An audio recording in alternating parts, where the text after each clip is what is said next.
कभी-कभी JEE mains वाले तो मज़ाक ही कर लेते हैं। अब ये देखो ये सवाल जो क्वाड्रेटिक का आया था, ये इतना बेसिक सवाल है कि मतलब हर एक बच्चे से सॉल्व होना ही चाहिए था। हाँ, दिखने में थोड़ा-सा डिफ़िकल्ट लग रहा है इसमें बिकॉज़ इसके अंदर बहुत सारे वेरिएबल्स यूज़ हो रहे हैं। बट अगर आप इसमें थोड़ा-सा एक बेसिक फंडा यूज़ करोगे ना, तो इस क्वेश्चन को सॉल्व करने में हार्डली 1 मिनट से ज़्यादा नहीं लगेगा।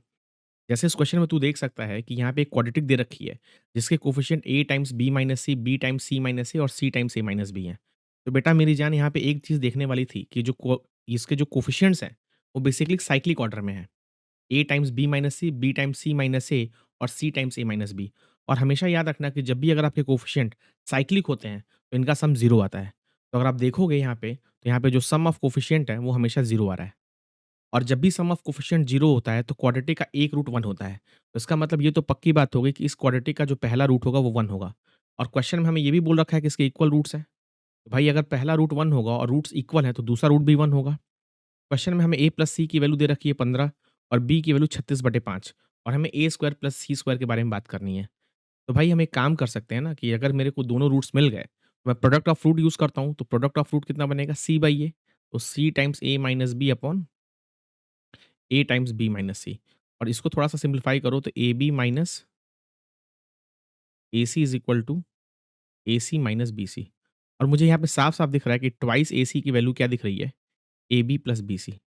और भाई यहाँ से तू b कॉमन ले ले तो a प्लस c बनेगा मेरी जान। और a प्लस c क्वेश्चन में कितना दे रखा है? 15 और b की वैल्यू 36/5। तो 36/5 इंटू 15 अगर तुम करोगे तो ये तुम्हें 108 मिल जाएगा। तो यहाँ से मुझे ट्वाइस ac मिल गया। अब मुझे चाहिए क्या? भाई मुझे चाहिए तो ए स्क्वायर प्लस सी स्क्वायर। और अगर हमें ए स्क्वायर प्लस सी स्क्वायर चाहिए, ए प्लस सी क्वेश्चन में दे रखा है और ट्वाइस एसी भी तुमने निकाल रखा है, तो भाई इससे सवाल बहुत आसानी से हो जाएगा और ये सवाल हार्डली 30 सेकंड में होने चाहिए थे। बिकॉज़ मुझे ये पता है कि ए स्क्वायर प्लस सी स्क्वायर की वैल्यू क्या होगी? ए प्लस सी का होल स्क्वायर और माइनस का ट्वाइस एसी। और भाई ए प्लस सी कितना दे रखा है मेरी जान? 15। तो 15 का स्क्वायर 225 और माइनस ट्वाइस एसी 108 मतलब 117 आंसर आ जाएगा। और ये क्वेश्चन तुम आसानी से 3 मिनट करके छोड़ के आ सकते हो और आराम से 4 नंबर लेके आ सकते हो। इस तरह के क्वेश्चन जहाँ पे साइक्लिक कोएफ़िशिएंट हो, हर एक जेईई एस्पिरेंट को प्रैक्टिस करनी चाहिए और इसमें बहुत ही अच्छा कमांड होना चाहिए आपको, ताकि इस तरह के सवाल अगर देखो, तो देखते ही फोड़ डालो।